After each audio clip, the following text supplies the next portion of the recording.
Ngayong hapon mga igsoon. So, pasensya na kay wala na bugaan lang sa ano ko, sa projector na to.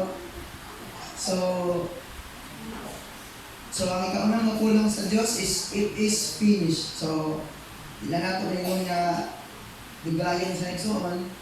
Pero ato lang siya, sabi niya, Tataron. subli ko, natawag sa Bisaya, no? So, it is finished. So, sa inyo mga igsoon, ano sa inyong pagsabot, pagmingon ka, it is finished. So, sa word pala nga finish, so, literally, umana, di ba? So, pero nga naman sa igsoon man yung basic, dapat ikatito. So, natin siya yung meaning mga igsoon, it is finished. Eh, kung na kayo humanod o na ay mahuman, na ay gisugdan. So, kung may gisugdan, kung saan ay gisugdan ni Jesus, nga nung nakaingan mo sa atong mga time na it is finished. So, ang nahitabo niya ng igsoon, kung atong balikon niya ay, si Jesus niya ay naabot sa kalibutan sa atong ibawan is to save us from our sins from God. So, unsa day dapat ang buhaton ni Jesus? So, unsay buhaton niya, o na siya buhaton? Kay isa na dahil ka punto na ang igsoon, kay ang Ginoo na ay will ang Ginoo nga dapat mabuhat, o kaya siya dapat buhaton ni Jesus. So, pero pinakauna di ay, kung nakaibuhaton, nakagitawag na preparation. So, di man na pwede mabuhat o busa na butang na mabuhat lang ta. So, dapat na i-planning. So, ang planning na to, diyata may igsoon, maganda balik. So, kani si Jesus, sa iyang pagpangandam ani, kung datay baton sa in our Christian style, mayroon tag, this is ministry. So, pinakauna, kung saan may baton na may son, sa yung mga una. So, dapat, as Christians, before ka mo, musulti sa pulo sa Ginoo, dapat magpakapuno ka, di ba? Magpakapuno ka sa unsaman, sa Holy Spirit. So, before anak, dapat nakay paghinabi itong buhay na Diyos. So, prayers, to know more God, pinaagi sa iyang mga pulong. So, kung sa cellphone mo na mga igsoon, para makandam ka, i-charge sa mo na siya. Para apod mo lahutay siya. So, mga mga igsoon. So, ang ginawa ni Jesus, so, to start the ministry, dayon, so mo to, inangandam siya, before ana, nagpabaptize siya, baptism, sa kataliteran niya baptism, tumitos nung sa idan ni baptize sa tubig. So, sa inyong una-una ang igsoon, sa purpose na to, so, grabe kayo ka, ano, klaro kayo. Pinakauna yun, before ka mabuhat o naka-decide na ka, dapat i-acknowledge sa gindi mo una, sa may symbol na tawagan ng word na rin sa baptism. Okay, immersion pagkuhan naman. So, naraday. So, will man sa Ginoo, sa gituman man niya. So, ang purpose ato is, ni-obey sa Ginoo. Sa ato, will, ang nahimuot. So, ang pagpahimuot dahil, so, ang main dahil nga reason, parang buhat taas ang gusto sa Ginoo is, parang mahimuot siya. Mahimuot man siya, kaya gituman man himuot sa iyang gusto. Sa gusto sa amahan. So, before ka mo wadto sa sunod na bahay mga igsoon, ako ipatanaw sa inyo mga video for us to relate unsa dapat ang usa ka Kristohanon. So, as si Jesus pa nung ato siyang i-relate as Christians, so, to be ready, o kung ma-ready na ka, kung saan mo yung paglahutay. Ay, gamay na video mga igsoon na, para ato lang relate.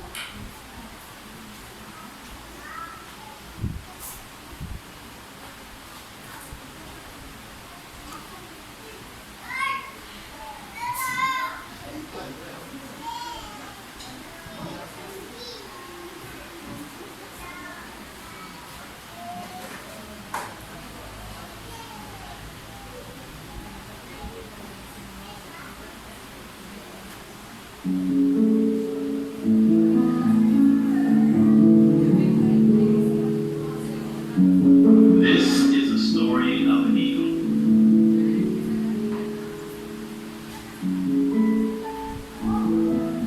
An eagle has the longest lifespan of its species.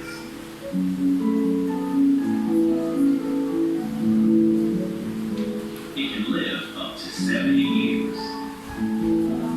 But to reach this age, however, the eagle must make some tough decisions.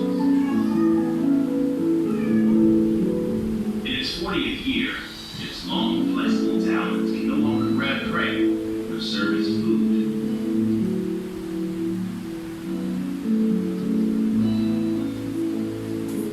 Its long, sharp beak begins to bend.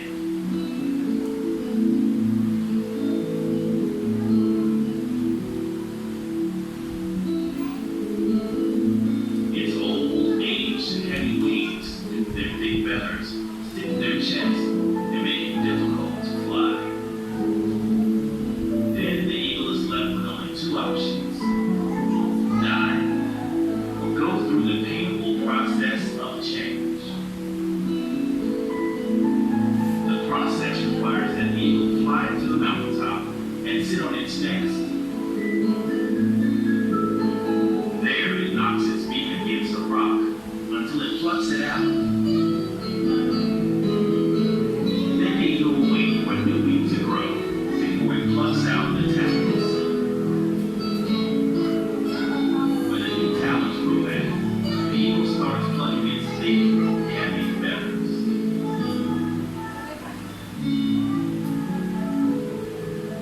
And after this, the eagle takes its famous flight of rebirth and lives for another 30 years. Why is the change needed?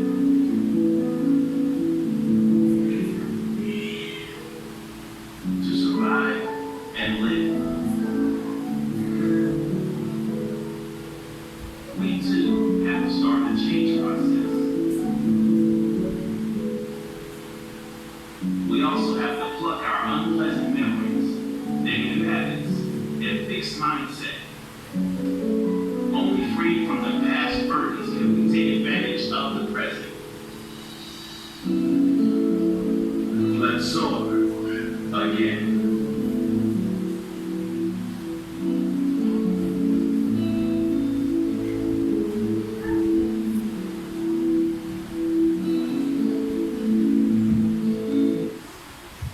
So, magkonsentrang so nato siyang i-focus ang atong dili sa Isaiah 14 verse 31. Ang inyong dili nga, but they that wait upon the Lord shall renew their strength. They shall mount up with wings as eagles. They shall run and not be weary, and they shall walk and not faint.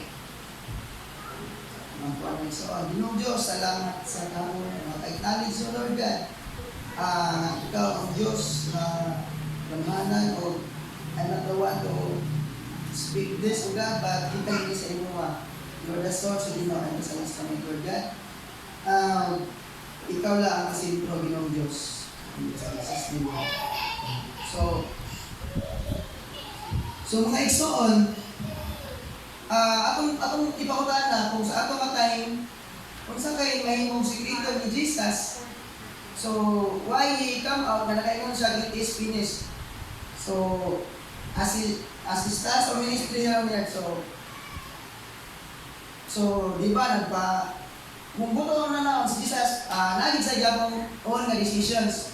So, but then, ang iyang dito man, kung sa ikang buton sa tumbuhi na Diyos. So, as Christians din mga igsoon, hindi ka pwede magbutot kay we need yun ang guidance sa itong Ginoo. Kung sa may iyang gusto, mga ginatuman. So, naay 3 secrets diyan ay so is to becoming an eagle Christian. So, first is to stay in the storm. The second is to face the wind. And the third one is to do the word. So, to stay in the storm. So, as Christians mga iso, natay mga problema. Usahay ang problema kung hindi ta kasabot, akong biyaan. Ang sakto dala mga iso is, dapat imo siyang atubangon. Kay, ang problema kung dili mo sulbadon, magbalik-balik na siya. So,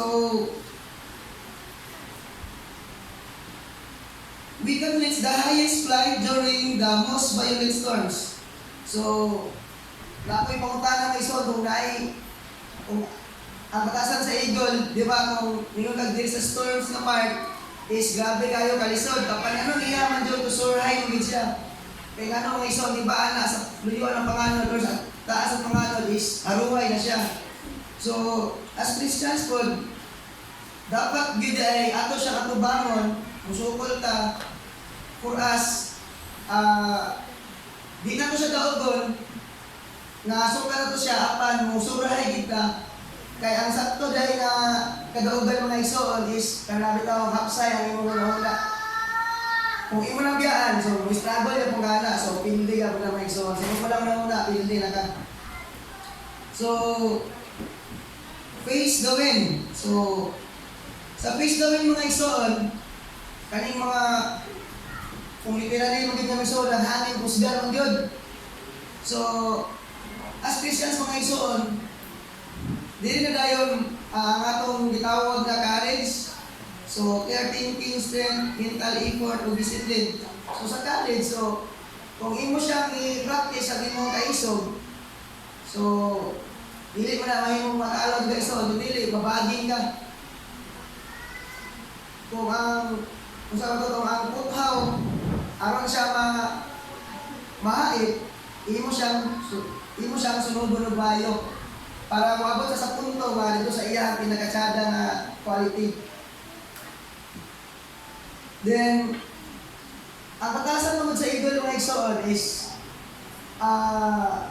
kung isa courageous siya, so apan muagi man siya sa punto nga nasa sa pagsulay niya, apan ang iyang buhaton is suklan din yan for the purpose lang is to survive. So, as Christian mga igsoon, kaning mitawag na to survive, pinaka-importante mga igsoon. Ay kung nakay, pagpangalagad na to, run the race man. So, maka-start na ka. So, ang imusang problema on how to makapadayon ka. Kaya di man ka maka-student ng iso, it is finished, kung ano di padayon. So, clear thinking. So, muna itawag mga iso na dili na kaangay magduwa-duwa, make sure na tugoon with your ingon pa nila na if ever na magduwa-duwa na ka, so diyan na moabot ang imuhang kahuyan. Apan ang nakatsada mo isuon, kung dili ka hindi pa panangatay, so magpadayon ka. Ang pinaka-importante mo yun sa Kristohanon is how to survive the land for you to say that it is finished. So,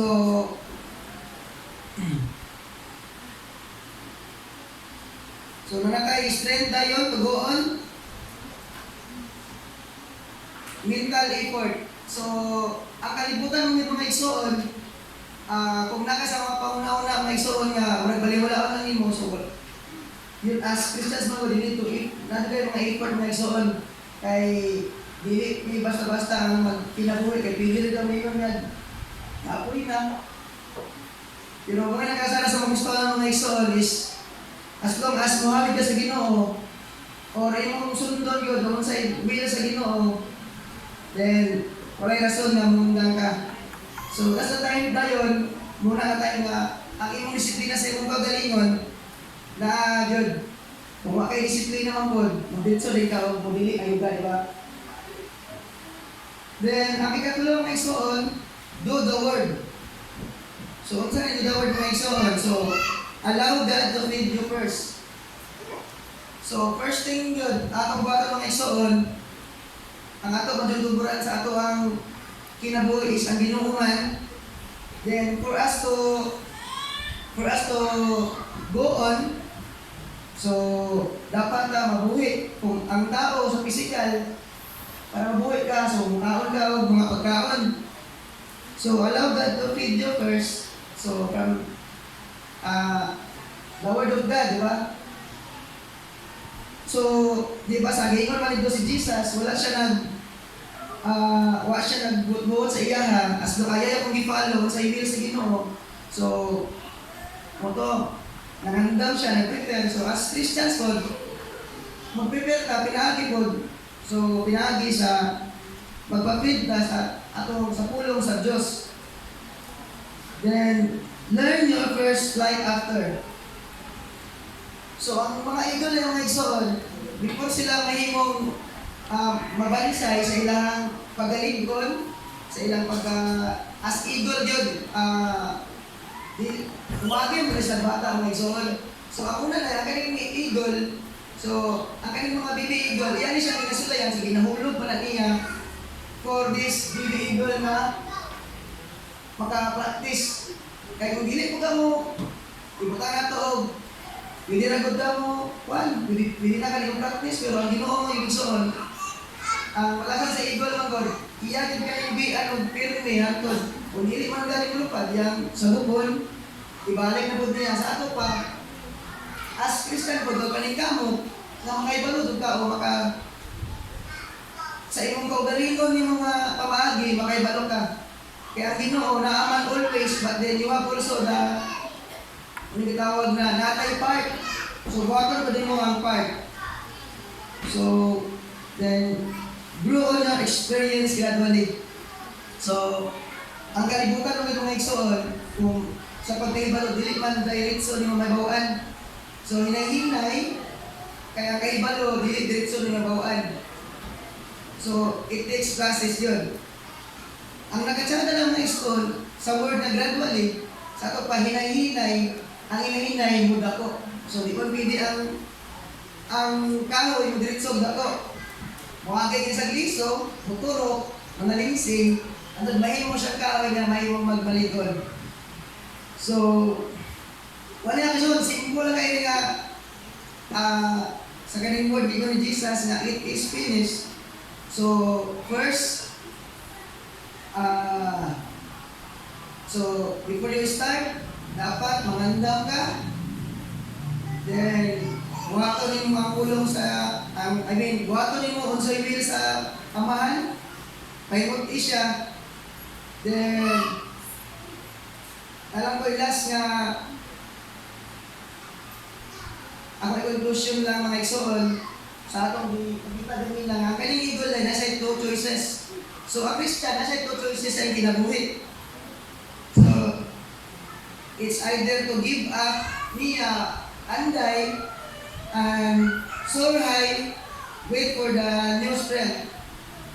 So, kanyang mga, kung mapunta sa punto as Kristohanon,